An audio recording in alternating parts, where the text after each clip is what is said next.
Welcome back to Raising Vibrations. Today's video, we're going to be taking a look at the full moon in Taurus and the evolutionary potential that's going to come along with this energy pattern. There's definitely emotional breakthroughs leading to a stronger sense of inner stability and even the realization of the emotional resilience that you have been able to internalize within yourself as we complete this Pluto in Capricorn journey. Now, the first planetary system that I think we're going to be taking a look at is the moon conjunct Uranus in Taurus, and of course, making an opposition to the sun in Scorpio. Now, firstly, whenever you're dealing with the axis of Scorpio-Taurus, you're dealing with the way that we as human beings form an emotional attachment to our life, okay? So in your life, you will notice that you have all these different emotional attachments to your work, to your car, to your relationships, to the things you like, etc. They become embedded, Taurus, into your world experience, and you feel them and you sense them. Now, Uranus moving through Taurus would have created a set of experiences that would start to break apart, decentralize, shudder, open up, where these emotional attachments have become outdated, where there's energy that is stagnant, where the energy is no longer working for you, right? Where there are disempowerment or disempowered emotional attachments within your life. Now that the moon is coming up to Uranus on this full moon, it's saying, are you ready to start addressing and liberating these unconscious emotional attachments that are embedded in your world, that are disempowering to you, that have become emotionally stagnant and are no longer working in a way that experiences you or helps you have healthy emotional reality, right? So that's where this energy is coming from. And these emotional breakthroughs, these sudden insights, these emotional realizations are going to come through. Some of them might be a little bit disturbing and shocking, but they're all there to accelerate you into a different and more empowered and freer state of emotional reality, okay? And the cool thing about this is that Pluto is at 29 degrees Capricorn. It's finishing its upward cycle. We're never going to have a new and full moon cycle ever in Pluto and Capricorn unless we live beyond 243 years, which maybe that's possible. No, I don't think so. This is the last time that we're going to be having a full moon in Capricorn. And it's actually trining this Uranus and this moon, which in my eyes is incredibly important. Because Pluto in Capricorn for the last 15 years has been pushing really hard to break down and expose where our outdated emotional patterns exist, not only in a collective, but individually. And it's been prompting and pushing towards a renewal and a regeneration of how we experience our internal state, emotionally, psychologically, and how we actually form and govern ourselves as a collective, right? We know this. Now, as it gets to the 29-degree mark and it's trining this Uranus moon, these decentralized awakening emotional patterns that will come through from Uranus moon will talk to Pluto, and Pluto will say, here's what you can get rid of. Here's what's no longer working for you. Here is the bottom line of the story that when you clear out, you graduate, and you experience the beauty of what Capricorn has to offer, which is deep emotional resilience. The ability to tolerate and deal with life on an emotional level that allows you to exceed and do the things that you want to do with the limited amount of fear, limited amount of emotional disempowerment, right? That's what happens when you strengthen and stabilize your Capricorn energy. You actually go out into the world and you believe that you can, and you can feel that you can tackle anything that you want. So this trine is coming through and it's saying, hey, I'll open up a strong dialogue between what's surfacing through this emotional energy from Uranus moon, and I'll let you understand what needs to be finally cut out and what is really helpful for you and what is really strong for you within your emotional reality, okay? Now, Saturn, which is it just amazes me because Saturn is going direct, right? It's aligning with this full moon and it's going direct, and it's also going direct exactly as Pluto is leaving Capricorn.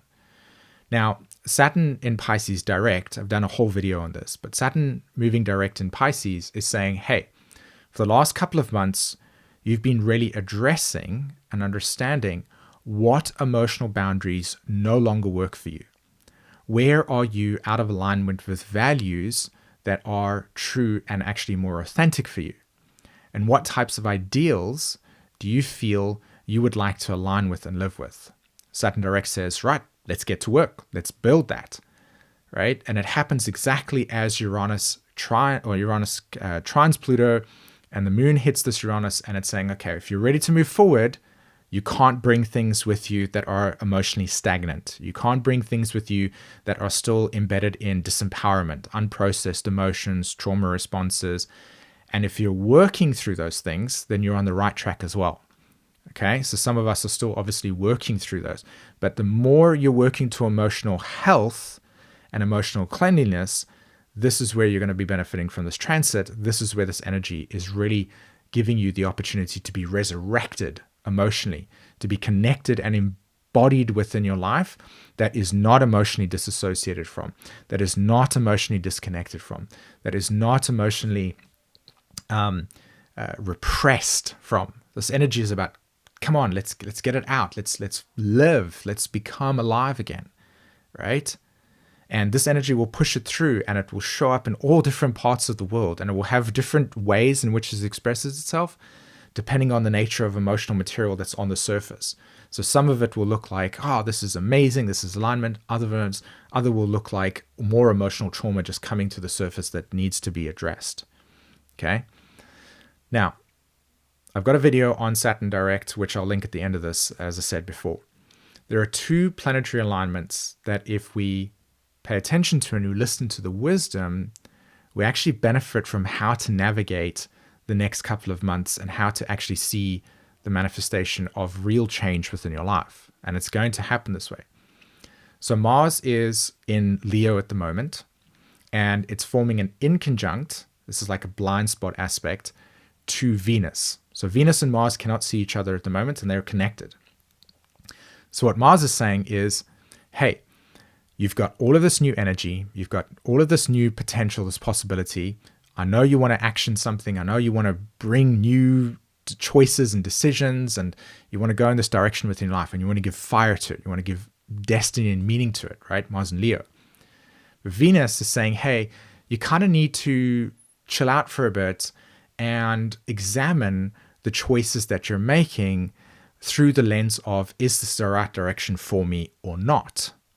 Venus in Capricorn is very much about, are these values, Venus, aligned with my sense of deeper, real meaning and direction? So that's the question. So Venus says, hey, is this choice made out of alignment with your true values? And if the answer is yes, you'll start to notice momentum happening within your life. If the answer is no, and it's still being embedded by this emotional material that's stuck and stagnant and unalive in the Taurus realm, right, embedded in your world, you're going to feel stagnation. You're going to feel blocked. You're going to feel stuck. So what you want to do here with this planetary alignment is really just pay attention to the choices that you're making and the feedback that you're getting from your environment. If you're feeling that the energy is stuck and stagnant, that's an invitation to reflect and drill down into why that's the case, until eventually you will find that there is something there that needs to be aired out.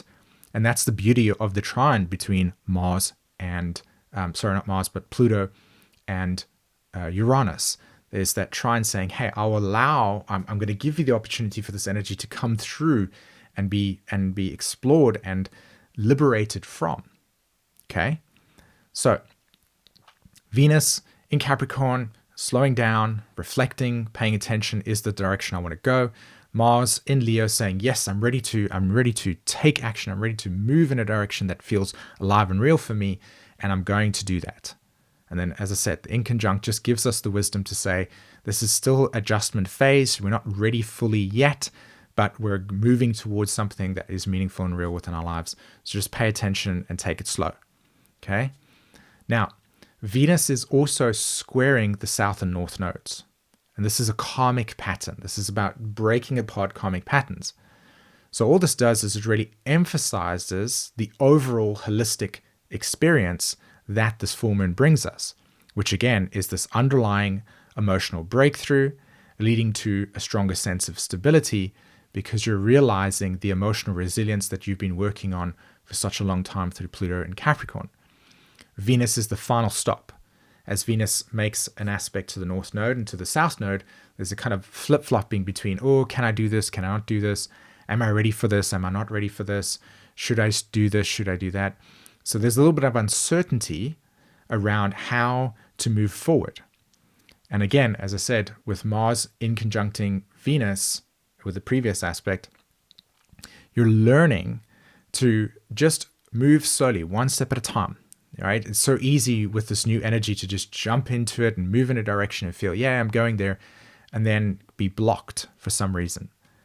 So Venus squaring the South and North Node is an invitation to just say, hey, we're there, we're moving in that direction, but I still might have some underlying lingering emotional material that just needs to be addressed, that just needs to be looked at and said, hey, this is no longer what I want to carry with me going forward. Does that make sense? All right. So some of the practical things that you can think about with this full moon in Taurus is, hey, what emotional patterns within my life can I get rid of? What is no longer working for me? What am I attached to that's embedded within my life that feels stagnant, that feels stuck, that feels that it's no life? I want to start releasing that. I want to start making choices that cuts that out. That's part of that Mars in Leo.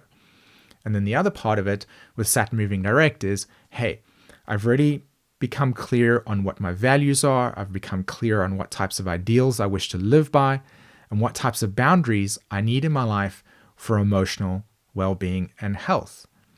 Now, as Saturn moves direct, it says, okay, well, let's put this into place. But again, it's Capricorn energy, it's Saturn energy. It's not like race. It's what patterns, what decisions, what habits, what routines can I start doing every day that allows me to form a consistent pattern of behavior that aligns with my values, that aligns with my sense of ideals, that aligns with something that is honoring my boundaries and emotional health. That's where that comes from. So you want to really get clear on what are the types of routines, what are the types of choices that you can make that leads to consistency. Saturn loves consistency because consistency creates a solid structural foundation. If you come back to the same thing over and over, then it leads you to having a strong foundation. That's what you're working towards. So this full moon in Taurus is an invitation to take these emotional awakenings or breakthroughs or sudden shocks, see them as opportunities to break away from something that's holding you back, that's no longer alive within you, that's no longer fresh and in alignment with authenticity for yourself. And you want to start separating yourself by just not making the choices anymore that reinforces those patterns. And then making choices that reinforces something that feels stronger, that feels more aligned with the truth and more aligned with boundaries that are real and authentic for yourself. And that's where you just simply rock and roll this full moon in Taurus and you benefit and embody the evolutionary potential with this energy. Okay? All right, guys. So I've got a Pluto in Aquarius video coming up super soon. So you want to take a look out for the YouTube channel. If you haven't subscribed yet, you can do that on the screen right now. And that's when you'll get notified for the next video. As well as if you haven't watched the Saturn direct in Pisces video, where I break down Saturn in Pisces in a more detailed way for you, you can check that out on the screen as well, okay? Otherwise, peeps, have an amazing day. Share with me what you think about this video and also your own experience of this full moon in the comments section. And until the next video, bye-bye.